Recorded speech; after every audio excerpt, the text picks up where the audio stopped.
Good morning, Excellencies, distinguished guests, ladies and gentlemen. It is a great pleasure to welcome you to the Rakhine State Investment Fair. This event provides us with an opportunity to bring together a vital cross-section of peoples and organizations committed to make a significant contribution to the sustainable development of Rakhine against the backdrop of the natural beauty of this region. My deep appreciation goes to the organizers of this investment forum, the Ministry of Investment and Foreign Economic Affairs, Relations, the Rakhine State Government, the Japan International Cooperation Agency, JICA, and the Japan External Trade Organization, JETRO, who have worked so hard to make this possible. Today's Rakhine State Investment Fair may be the first of its kind, but it certainly won't be the last. I anticipate that it will evolve into an annual event. I'm particularly happy to see here among our participants today, many from countries with which we have strong trade and investment ties, such as China, India, Japan, the Republic of Korea, and Thailand. This fair will not only strengthen these ties, it will also create strong bonds of friendship between us, not merely in the business sector, but across the whole spectrum of positive people-to-people relations. Myanmar has opened its economy to the world. We have been constantly adjusting our policies, rules, and regulations to be in line with international best practices and to make the investment climate more favorable, predictable, facilitative, and friendly. In short, we want to establish a welcoming economic environment for all.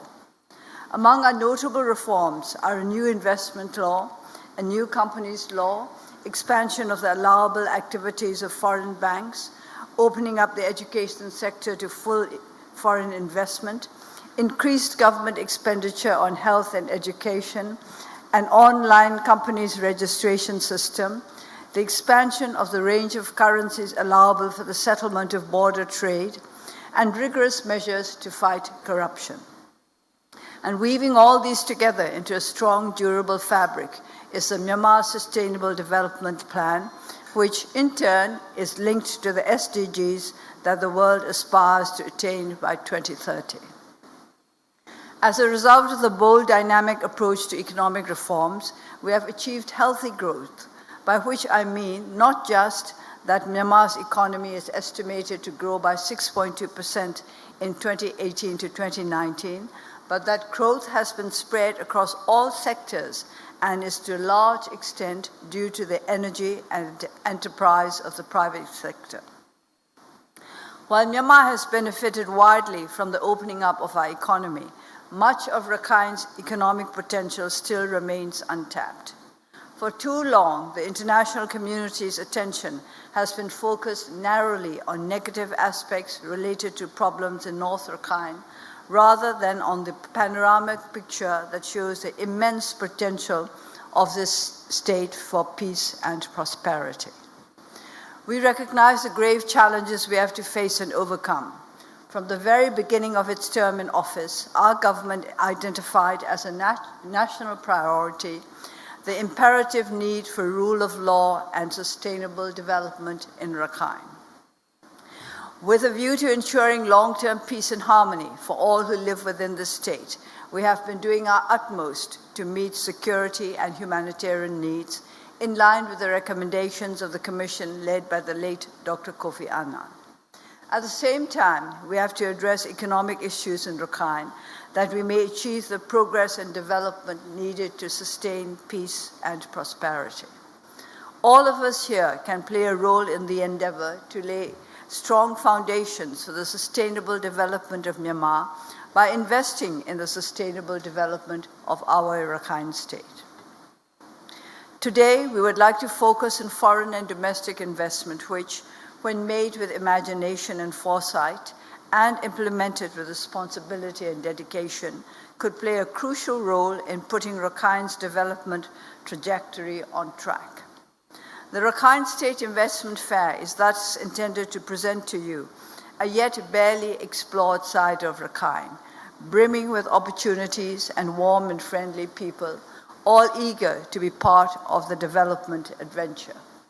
Every chat spent by this government, every dollar dispersed by our development partners, and every dollar invested by the private sector is a vote of confidence in the resilience and potential of Rakhine and its people.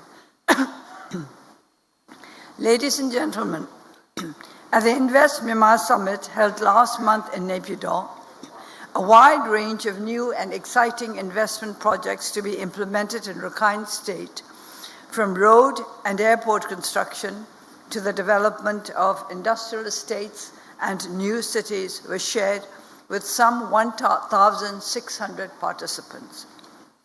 These are included within the project bank, and transparent and competitive tender processes for the implementation of the projects will soon begin. Special economic zones managed with efficiency and probity in line with best practices can be a dynamic source of economic growth, generating jobs and renewing hope for communities and creating opportunities for a variety of related offshoot industries. Such enterprises will also open the way for the active participation of homegrown Rakhine firms and SMEs in investment supply lines. They offer investors and communities a win-win outcome as more jobs are created and greater goodwill is generated, while related cost reduction brings in companies from further afield.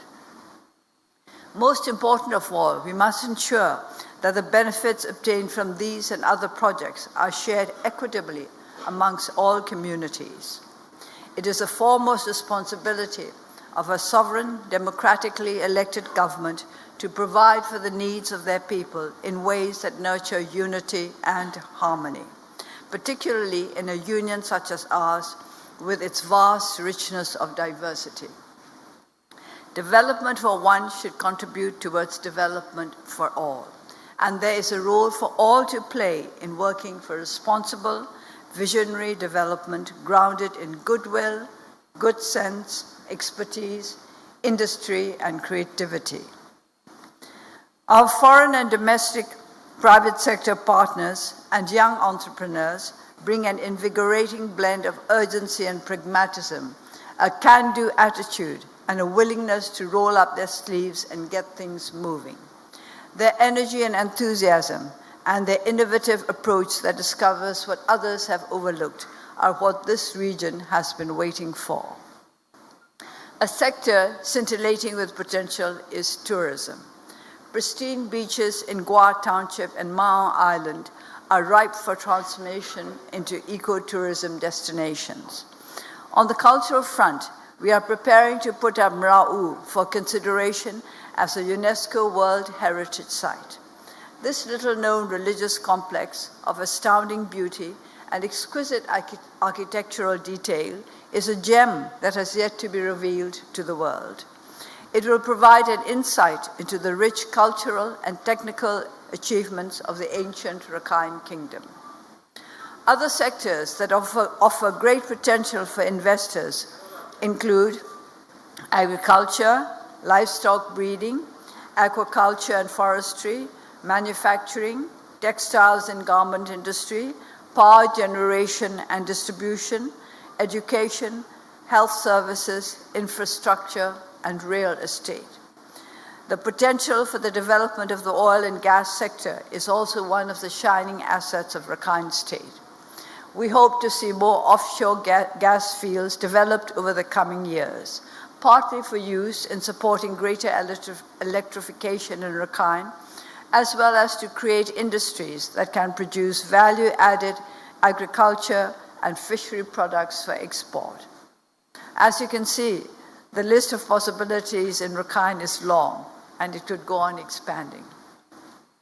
Ladies and gentlemen, I'm confident that all of you understand well the necessity to ensure that our investments do not aggravate a fragile environment already vulnerable to natural disasters and climate change.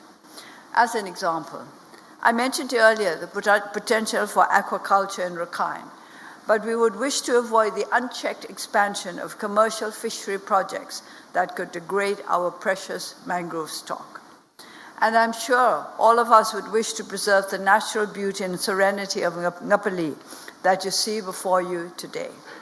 So let us work together towards responsible investment that will protect ecosystems that are the foundation of our material wealth and the well-being of our people.